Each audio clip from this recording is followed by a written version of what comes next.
जय हिंद बच्चों, वेलकम है फिर से आपका एक बार मेरे इस यूट्यूब चैनल पर। आज जो हम लेक्चर यहाँ पे स्टार्ट कर रहे हैं, ये लेक्चर है क्लास 12 का 3 डायमेंशनल ज्योमेट्री, लेक्चर नंबर 4 है। और मैं बता दूं, इससे पहले 3 लेक्चर्स में हमने क्या पढ़ा था, डायरेक्शन रेशियो, डायरेक्शन कोसाइन के बारे में, जो 3 डायमेंशनल ज्योमेट्री का बेसिक था। उसके बाद हमने कवर किया था straight line in 3 dimensional space. और आज इस लेक्चर से स्टार्ट हो रहा है प्लेन का टॉपिक। ये प्लेन का टॉपिक काफी ज्यादा इंपॉर्टेंट टॉपिक है, क्योंकि आप देखेंगे इस टॉपिक में बहुत सारे कंसेप्ट्स हैं, बहुत सारे फॉर्मूले हैं, बहुत सारे लॉजिक हैं। तो यहां से हमें बहुत ढंग से हर लेक्चर को सीखना है, समझना है, सुनना है। तो स्टार्ट करते हैं आज का लेक्चर जो है प्लेन। तो सबसे पहले जानते हैं प्लेन होता क्या है। इसके लिए हम यहां पर प्लेन की डेफिनेशन को देखेंगे। A plane is a flat two-dimensional surface that extends infinitely far. Plane का मतलब होता है एक flat two dimensional surface. Two dimensional surface का मतलब हुआ एक ऐसी सरफेस जिसकी 2 डायमेंशन होंगी, लेंथ एंड विड्थ। तो इसी फ्लैट सरफेस को हम एक प्लेन बोलते हैं। जैसे एग्जांपल के लिए जो ये आपको हमारा बोर्ड दिखाई दे रहा है, ये एक फ्लैट सरफेस है, तो इसे हम कहेंगे एक प्लेन। अगर हम रूम को कंसीडर करें तो रूम की जो वॉल्स हैं या जो रूम की रूफ है, ये भी एक फ्लैट सरफेस है, तो इस सरफेस को भी हम कहेंगे एक प्लेन सरफेस। तो ये तो हो गई बेटा प्लेन की डेफिनेशन। अब इसके बाद एक पॉइंट और समझना है।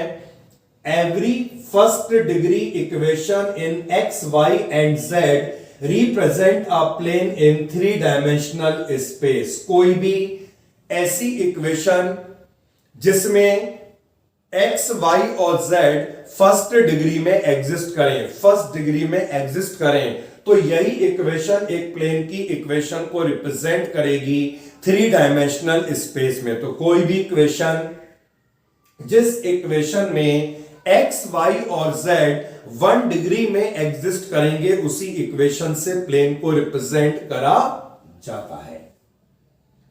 क्योंकि एक्स, वाई और जेड में फर्स्ट डिग्री होगी, यानी कि एक्स, वाई और जेड की जो एक्सपोनेंट है वो 1 होगी। इसीलिए प्लेन की जनरल इक्वेशन को हम रिप्रेजेंट करते हैं a x plus b y plus c z plus d is equal to 0। तो यहां पे हम देख सकते हैं जो एक्स, वाई और जेड एग्जिस्ट हो रहे हैं, ये 1 डिग्री में एग्जिस्ट हो रहे हैं।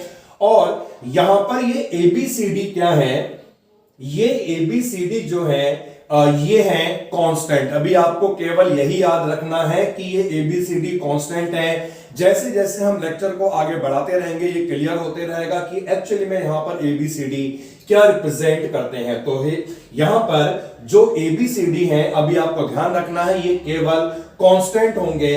Where at least one of the number a, b and c must be non zero. और एक कंडीशन और भी है, कम से कम इन तीनों ए बी सी में से एक नंबर जो होगा that must be non zero, मतलब वो जीरो नहीं होना चाहिए, कम से कम एक। तो हमने जान लिया प्लेन क्या होता है और प्लेन की जनरल इक्वेशन को हम कैसे रिप्रेजेंट करते हैं। अब आगे बढ़ते हैं नेक्स्ट टॉपिक की तरफ। तो हमारा जो नेक्स्ट टॉपिक है वो है equation of a plane passing through a given point. तो हमें प्लेन की इक्वेशन को निकालना है जब प्लेन एक गिवन पॉइंट से पास होगा। छोटा सा डेरिवेशन है, जल्दी से इसे देख लेते हैं। हमें मालूम है जो प्लेन की इक्वेशन है उसे रिप्रेजेंट करा जाता है इस तरह से, a x plus b y plus c z plus d is equal to 0। अब मान लेते हैं प्लेन एक पॉइंट से पास होगा जिसके कोऑर्डिनेट को हमने मान लिया x1, y1, z1। तो प्लेन अगर इस पॉइंट से पास हो रहा है, ये पॉइंट प्लेन की इक्वेशन को करेगा सेटिस्फाई। यहां पर x को x1 से, y को y1 से और z को हमने z1 से रिप्लेस कर लिया। रिप्लेस करने के बाद हमने फाइंड कर लिया है d की वैल्यू को। इन सबको उधर ले जाएंगे तो हमें d की वैल्यू मिल जाएगी माइनस ए एक्स1 माइनस बी वाई1 माइनस सी जेड1। और d की इस वैल्यू को हम इस वाली इक्वेशन में रिप्लेस कर लेंगे। तो ये हमने डी की जगह रिप्लेस कर लिया, minus a x one minus b y one और minus c z one is equal to 0। फिर इसके बाद यहां से और यहां से जब a को कॉमन निकाला जाएगा तो क्या मिलेगा, x माइनस एक्स वन। इन दोनों में से जब हम b को कॉमन निकालेंगे y माइनस वाई वन, इन दोनों में से जब हम c को कॉमन निकालेंगे z minus z one is equal to 0। तो हमें यहां पर एक इक्वेशन मिल गई, a x minus x one plus b y minus y one plus c z minus z one is equal to 0।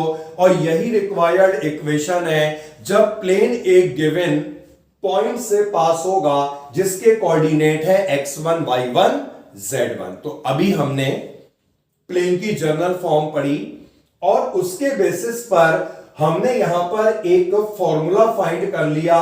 इसका एप्लीकेशन तब किया जाएगा जब प्लेन एक गिवन पॉइंट से पास होगा, a x minus x one b y minus y one plus c z minus z one is equal to 0। x1 y1 z1 उस point के कोऑर्डिनेट है जिनसे प्लेन पास होगा। तो अभी बस ये ध्यान रखना है, a b c are constant. आगे पता चलेगा कि एक्चुअली में ये क्या है। तो हमने जो टॉपिक पढ़ा है इसके बेसिस पर बेटा एक क्वेश्चन हो जाए। क्वेश्चन ये है, प्लेन की इक्वेशन को फाइंड करना है और प्लेन पास होगा पॉइंट से जिनके कोऑर्डिनेट है, ए कोऑर्डिनेट 2 2 माइनस 1, बी है 3 4 2 और सी है 7 0 6। तो हमने जो फॉर्मूला पढ़ा वो हमने एक ही पॉइंट के लिए पढ़ा। अब यहां पर ये 3 पॉइंट आ गए हैं तो किस तरह से फॉर्मूले का एप्लीकेशन करना है और कैसे हम प्लेन की इक्वेशन को फाइंड कर सकते हैं, इसके लिए करते हैं ये वाला क्वेश्चन सॉल्व। देखिए,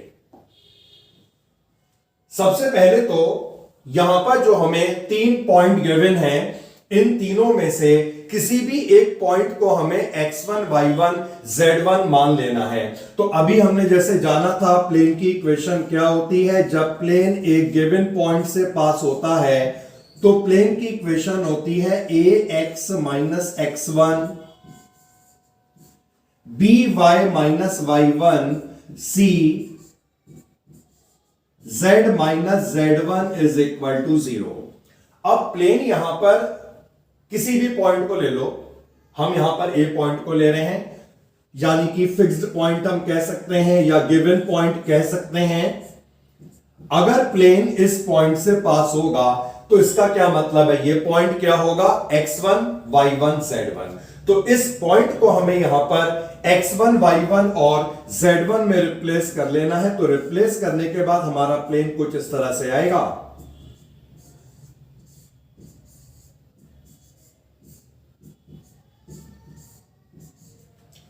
तो ये हमारा प्लेन बन चुका है और इसे हम इक्वेशन नंबर 1 एज्यूम कर लेते हैं। अब क्योंकि हमारा यहां पर प्लेन बन चुका, इसका क्या मतलब है, इसके बाद के जितने भी पॉइंट होंगे वो सारे पॉइंट इस प्लेन की इक्वेशन को सेटिस्फाई करने चाहिए। यानी प्लेन तीनों पॉइंट से पास हो रहा है। एक को तो हमने मान लिया था गिवन पॉइंट, फिक्स्ड पॉइंट, जिसे हमने x1 y1 और z1 में रिप्लेस कर लिया। इसके बाद के जितने भी पॉइंट होंगे वो सारे पॉइंट इस प्लेन की इक्वेशन को सेटिस्फाई करेंगे क्योंकि प्लेन अब बन चुका है। तो जो सेकंड पॉइंट हमारा है b पॉइंट, प्लेन इस पॉइंट से भी पास होगा और प्लेन अगर इस पॉइंट से पास हो रहा है तो इसका मतलब है ये पॉइंट क्या बन जाएगा, इसे कहां पे रिप्लेस करना है, x y और z में, क्योंकि x y z का क्या मतलब है, any point on the plane. तो जितने भी पॉइंट है वो सब प्लेन को सेटिस्फाई करेंगे। x को हमने 3 से रिप्लेस करना है, 3 माइनस 2 1 यानी 1 इंटू a। y को हमने 4 से रिप्लेस करा तो ये हमें मिल जाएगा 2 मल्टीप्लाइड बाय b, और z को हमने 2 से रिप्लेस करा तो ये हमें मिलेगा 3 multiply by c is equal to 0। ये बन चुकी है इक्वेशन नंबर 2। और इसके बाद एक पॉइंट और है जिससे प्लेन पास होगा, ये है c पॉइंट और इसका कोऑर्डिनेट है 7 0 6। तो अब इस पॉइंट को भी हम यहां पर एक्स वाई जेड में ही लगाएंगे, क्योंकि मैंने बताया था जितने भी पॉइंट एक पॉइंट के बाद पुट करे जाएंगे वो सारे प्लेन की इक्वेशन को ही सेटिस्फाई करेंगे। तो x को जब हम 7 से रिप्लेस करेंगे, 7 माइनस 2 ये हो जाएगा 5 इंटू ए। y को 0 से रिप्लेस करा जाएगा, 0 माइनस 2 यानी ये आएगा माइनस का 2b। और z को जब हम 6 से रिप्लेस करेंगे, 6 प्लस 1 तो ये हो जाएगा 7 into c is equal to 0। Equation number 3। अब देखिए ये हमने यहां पर 3 इक्वेशन को फॉर्म कर लिया। प्लेन को कैसे निकालना, इसके 2 मेथड हैं। एक मेथड जो हम थोड़ा सा आगे लेक्चर्स में पढ़ेंगे, इन दोनों को सॉल्व करके हम एबीसी निकाल सकते हैं और यहां पर एबीसी को रिप्लेस करके हमें प्लेन मिल जाएगा। लेकिन यहां पर हम एक और मेथड का यूज कर रहे हैं जो काफी सिंपल मेथड है, और वो मेथड ये है प्लेन की इक्वेशन को निकालने का मेथड, या ये कह लें फॉर्मूला। एक हम बनाएंगे यहां पर डिटर्मिनेंट, और डिटर्मिनेंट में जो फर्स्ट रो होगी ये फर्स्ट इक्वेशन में एबीसी के कोफिशिएंट को रिप्रेजेंट करेगी। तो एबीसी का कोफिशिएंट कितना है, x माइनस 2, बी का कोफिशिएंट है y माइनस 2, सी का कोफिशिएंट है z plus 1। Similarly second equation में जो एबीसी का कोफिशिएंट है वो सेकंड रो को फॉर्म करेगा 1 2 3, और थर्ड रो में थर्ड इक्वेशन में जो एबीसी का कोफिशिएंट है वो लिखा जाएगा, जो आएगा 5 माइनस 2 और 7। डिटर्मिनेंट सॉल्व करना है, इज इक्वल टू 0 रखना है। इसे सॉल्व करके आपको प्लेन की इक्वेशन मिल जाएगी। चलिए सॉल्व करते हैं इसे।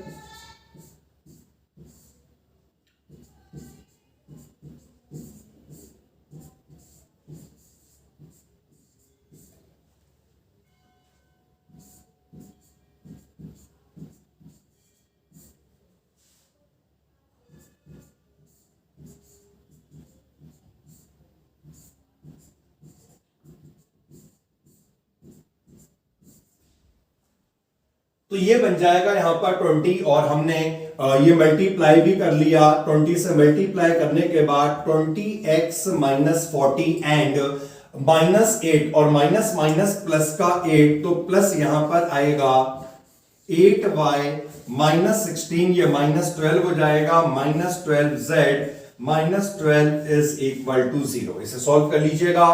We get 20x plus 8y minus 12z।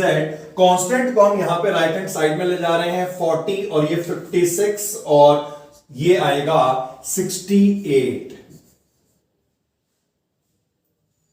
Now पूरी इक्वेशन को हम यहां पे डिवाइड भी कर सकते हैं। तो 4 से इक्वेशन को हम डिवाइड कर रहे हैं,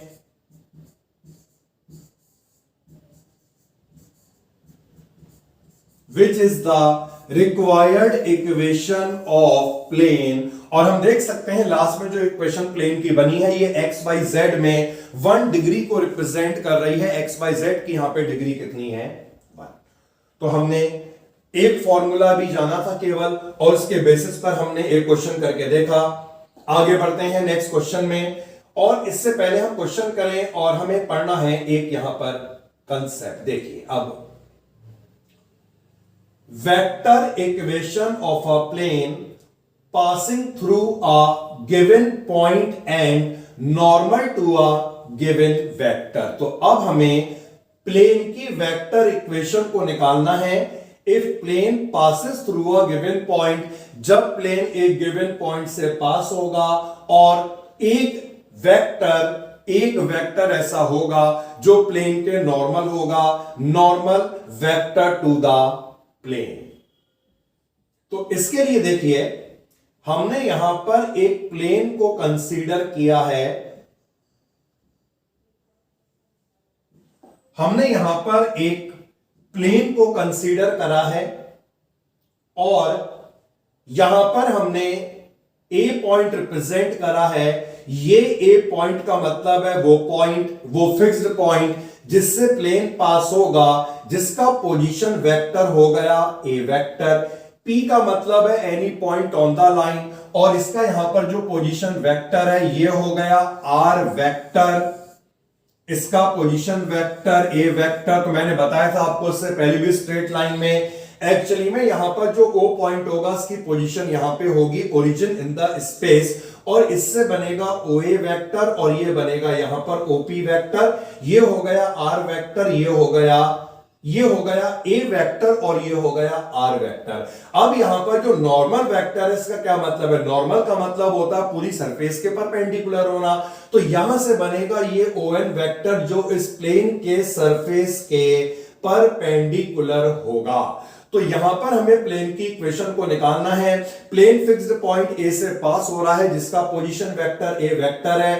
पी का मतलब है any point on the plane जिसका पोजीशन वेक्टर है आर वेक्टर, और इस नॉर्मल वेक्टर को हमने एन वेक्टर से डिनोट किया।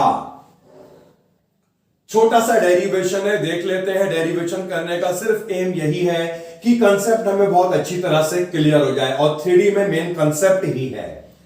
जो यहां पर एपी वेक्टर बन रहा है, एपी लाइन जो बन रही है, that is perpendicular to the O N. So AP O N के परपेंडिकुलर होगा।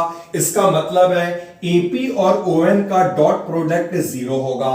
अब एपी वेक्टर का क्या मतलब है? OP vector minus O A vector, और ओ एन को हमने यहां पे एन वेक्टर से डिनोट कर लिया।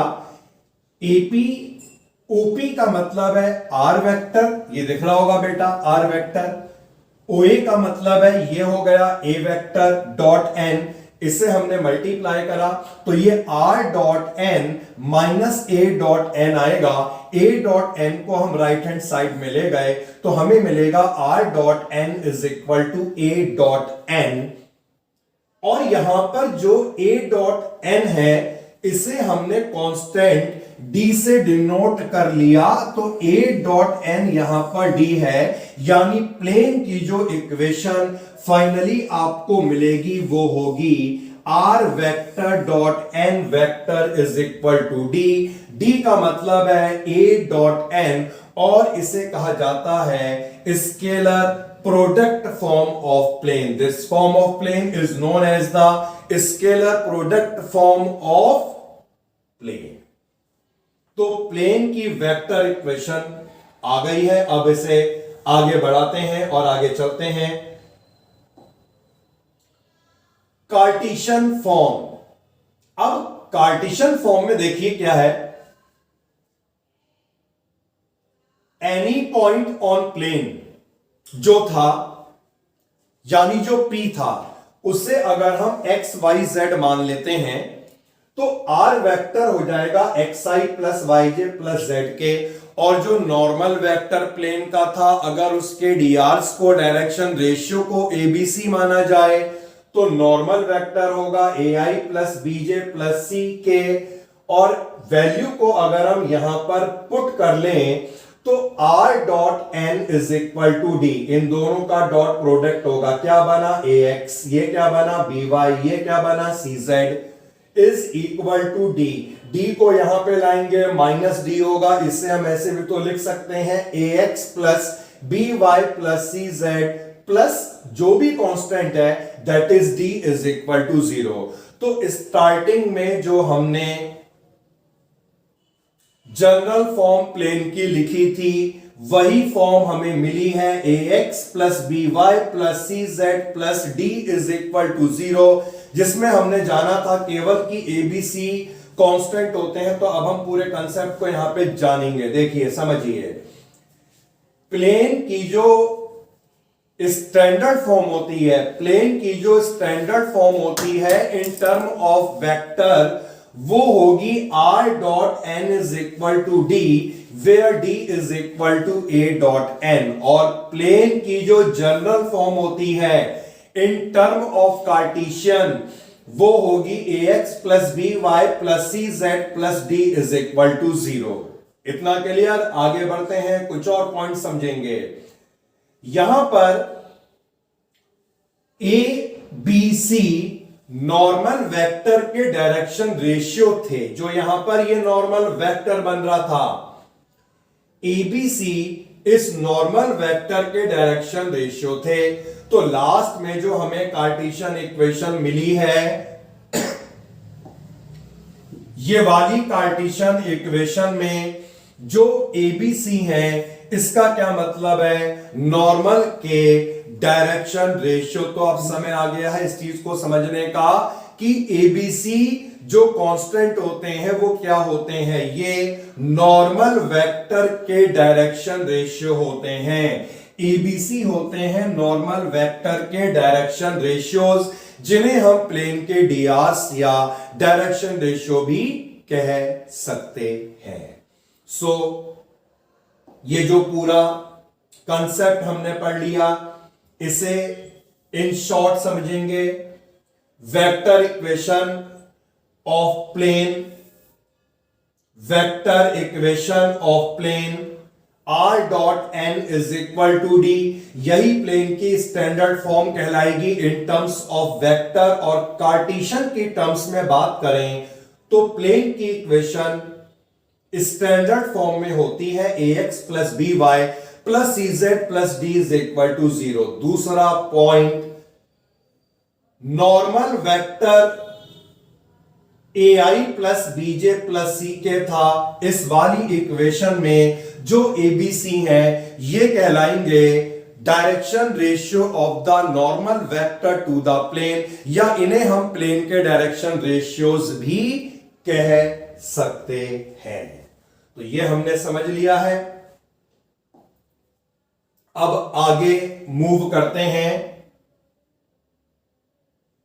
तो आगे इन पॉइंट्स को मैंने यहां पे मेंशन करा है, जो मैंने आपको बता दिया। एबीसी कहलाएंगे direction ratio of normal to the plane, और जो मैंने बताया वो यहां पे लिखा भी हुआ है। General equation of plane vector form में अगर ये है तो कार्टेशियन की फॉर्म में इक्वेशन ये होगी।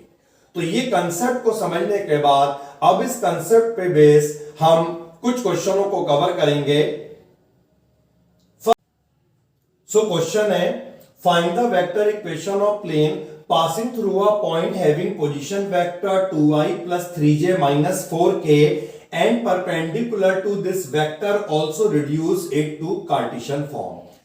प्लेन की इक्वेशन निकालनी है। प्लेन एक पॉइंट से पास हो रहा है जिसका पोजीशन वेक्टर गिवन है, और एक वेक्टर गिवन है जो प्लेन के परपेंडिकुलर होगा, मतलब प्लेन का नॉर्मल वेक्टर हो गया। तो देखिए इस क्वेश्चन का सॉल्यूशन करते हैं।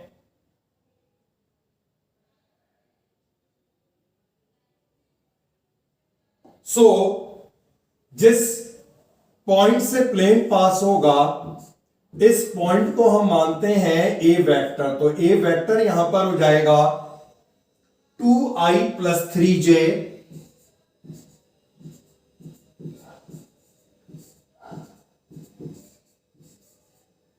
माइनस 4k, और जो प्लेन का नॉर्मल वेक्टर होगा, जो प्लेन के परपेंडिकुलर गिवन है, वो वेक्टर है 2i minus j plus 2k।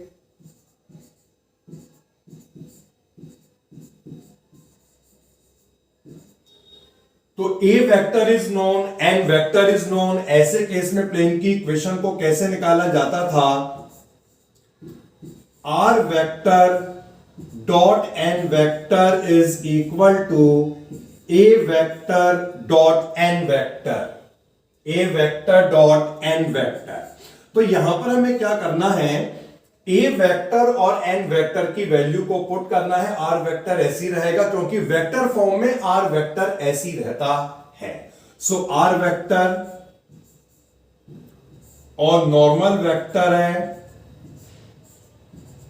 2i minus j plus 2k।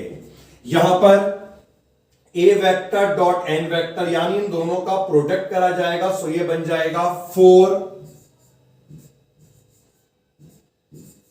Minus 3 minus 8। तो ये आ गई है प्लेन की vector form, r vector dot 2i minus j plus 2k is equal to -7। तो हमने देखा फाइनली जो इक्वेशन हमें मिली r dot n is equal to d, और डी का क्या मतलब है यहां पर ए डॉट एन। सो ये आ गई है वेक्टर इक्वेशन ऑफ प्लेन। अब हमसे क्वेश्चन में कहा गया also reduce it to the Cartesian form, हमें इसे कार्टेशियन फॉर्म में रिड्यूस करना है। तो इसका क्या मतलब हुआ, देखिए रिड्यूस करने का मतलब है यहां पे हमें पूरा करके दिखाना होगा। सो हमें मालूम है जो आर वेक्टर होता है, ये आर वेक्टर क्या रिप्रेजेंट करता है, any point on the plane जो हुआ करता है X I plus Y J plus Z K. तो हम क्या करेंगे, आर वेक्टर की यहां पर वैल्यू को अप्लाई कर देंगे। सो इस इक्वेशन में जो हमने फाइंड कर ली थी,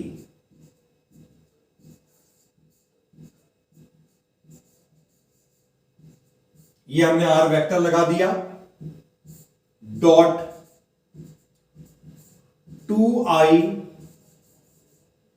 minus J plus 2k is equal to -7। जब हम इन दोनों को मल्टीप्लाई करेंगे तो हमारे सामने एक इक्वेशन आएगी 2x minus Y plus 2z is equal to -7। यही है प्लेन की कार्टेशियन फॉर्म। अगर हमसे ये नहीं कहा जाता कि रिड्यूस करना है तो हम डायरेक्ट लिख देते हैं, इससे भी हम समझ रहे हैं।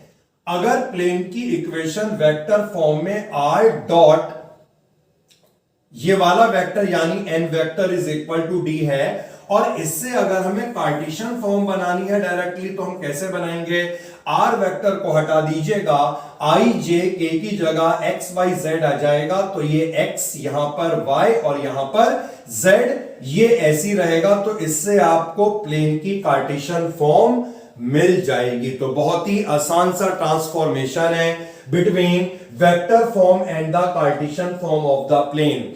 लेकिन यहां पर क्योंकि हमसे कहा गया था रिड्यूस करना है, इसका मतलब है हमें पूरे स्टेप करके दिखाने होंगे, तो इसलिए हमने यहां पर आर वेक्टर की वैल्यू को पुट करके प्लेन की इक्वेशन को कार्टेशियन फॉर्म में लाए। नेक्स्ट क्वेश्चन पे आते हैं।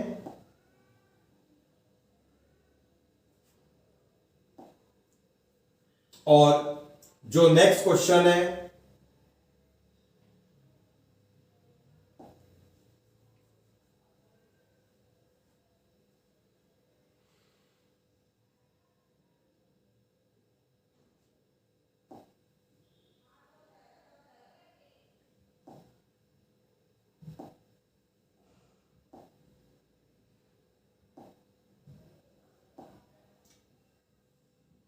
आ जा भैया।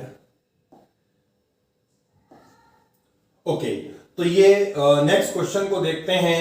और नेक्स्ट क्वेश्चन हमारे सामने है, find the equation in Cartesian form of plane passing through the point 3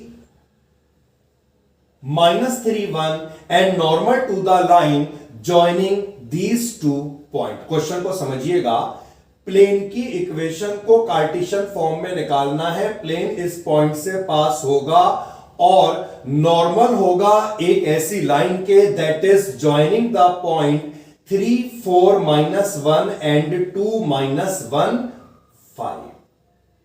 तो जानते हैं इस क्वेश्चन का सॉल्यूशन। क्वेश्चन नंबर सेकंड, अगर हम प्लेन की वेक्टर फॉर्म को निकाल लें तो कार्टेशियन बहुत आसानी से बन जाएगी। जिस पॉइंट से प्लेन पास हो रहा है ये पॉइंट हुआ करता था ए वेक्टर। तो यहां पर जो हमारा ए वेक्टर होगा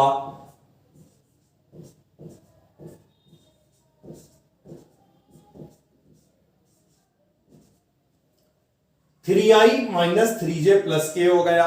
अब हमसे क्या कहा गया, जैसे मान लीजिए यहां पर ये प्लेन है जिस पॉइंट से पास हो रहा है वो तो ये हो गया, और दिया है plane is normal to the line joining these two point, यानी जो प्लेन का नॉर्मल होगा वो नॉर्मल एक लाइन होगी जो दो पॉइंट को ज्वाइन कर रही है। इसका मतलब है जो प्लेन में नॉर्मल वेक्टर बनेगा वो नॉर्मल वेक्टर क्या बनेगा, ए बी वेक्टर बनेगा। अब ए बी वेक्टर को अगर हमें निकालना होगा तो ए बी का पोजीशन वेक्टर कैसे आएगा, position vector of b minus position vector of a. ये रहा ए पॉइंट और ये रहा हमारा बी पॉइंट। तो इस बी पॉइंट का पोजीशन वेक्टर यानी ओबी कितना होगा, 2i माइनस जे और प्लस 5k माइनस जो हमारा ओ ए वेक्टर होगा, ये ओ ए वेक्टर क्या हो जाएगा, 3i प्लस 4j माइनस के। तो इसे हम सॉल्व कर लेते हैं। 2i minus 3i is minus i minus j minus 4k minus 4j that is minus 5j and 5k plus k is 6k। तो ये हमारा ए बी वेक्टर आ गया और गिवन है यही वेक्टर यहां पर नॉर्मल वेक्टर होगा। इसका मतलब है ये आ चुका है एन वेक्टर। प्लेन की इक्वेशन को निकालने का अप्लाई कर देते हैं formula, R vector dot N vector is equal to A vector dot N vector. तो यहां पर जो हमारा आर वेक्टर है वो ऐसे ही रहेगा। नॉर्मल वेक्टर की वैल्यू को पुट कर रहे हैं, minus I minus 5j plus 6k is equal to, यहां पर a डॉट n का मतलब है इन दोनों वेक्टर का डॉट प्रोडक्ट, -3 प्लस 15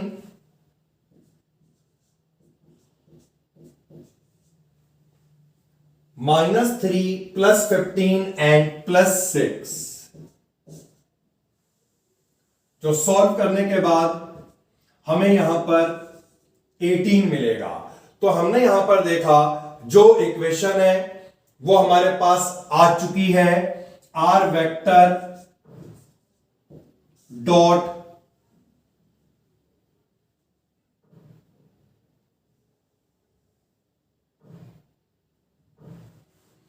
आ चुकी है are vector dot minus I minus 5j plus 6k is equal to 18। लेकिन यहां पर हमें कार्टेशियन फॉर्म बनानी थी। तो कार्टेशियन फॉर्म कैसे बनेगी, बहुत सिंपल सी बात है। जो यहां पर मैंने बताया आपको आई जे के आई से हटा देंगे, कार्टेशियन फॉर्म बन जाएगी। तो आई जे के की जगह एक्स वाई जेड लिख देना है और आर वेक्टर को यहां से हटा देना है। तो कार्टेशियन फॉर्म क्या बनी, यहां पे लिख देते हैं इसका final answer, minus X minus 5y and plus 6z is equal to 18। और 18 को यहां पे ला सकते हैं, माइनस से मल्टीप्लाई भी कर सकते हैं। तो ऐसा कर लेते हैं, 18 को यहां पे लाएंगे, माइनस 18 हो जाएगा तो माइनस से मल्टीप्लाई कर लीजिएगा।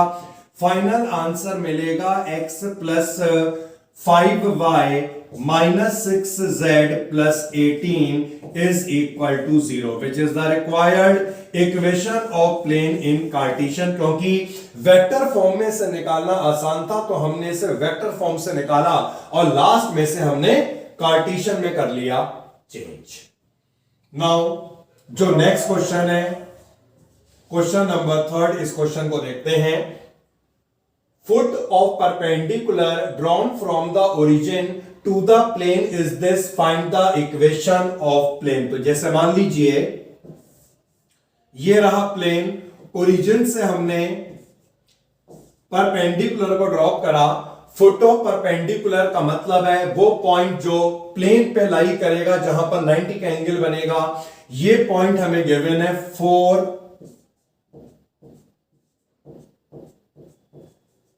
-2 एंड -5 और हमें यहां पर प्लेन की इक्वेशन को फाइंड करना है। देखिए अब क्योंकि जो फुट ऑफ परपेंडिकुलर है वो फुट ऑफ परपेंडिकुलर प्लेन पे ही तो लाई करेगा।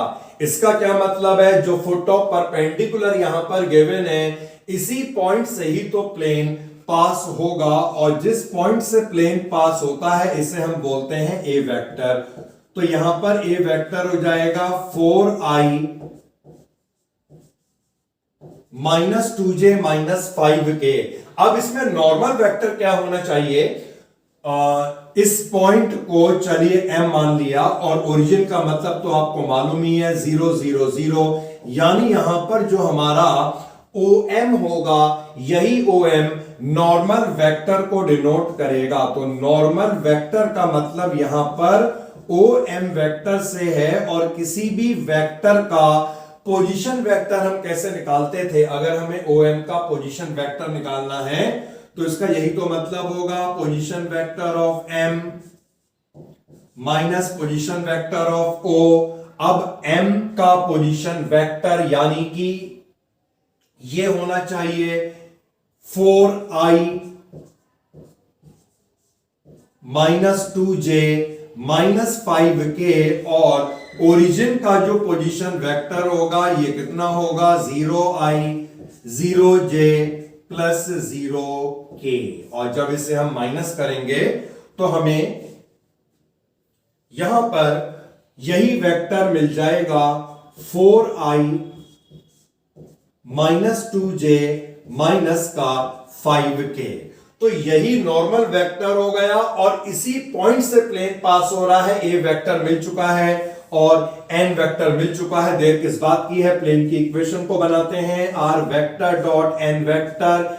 एन वेक्टर का मतलब है 4i minus 2j minus 5k is equal to A dot N. तो जब इन दोनों को मल्टीप्लाई करेंगे 16 प्लस 4 20 प्लस 25, यानी कि ये हो जाएगा 45। अब देखिए बेटा, जो क्वेश्चन था वो तो कार्टेशियन में था, मेथड चाहे कोई भी हो, क्वेश्चन अगर कार्टेशियन फॉर्म में दे रखा तो लास्ट में आंसर भी कार्टेशियन में आएगा।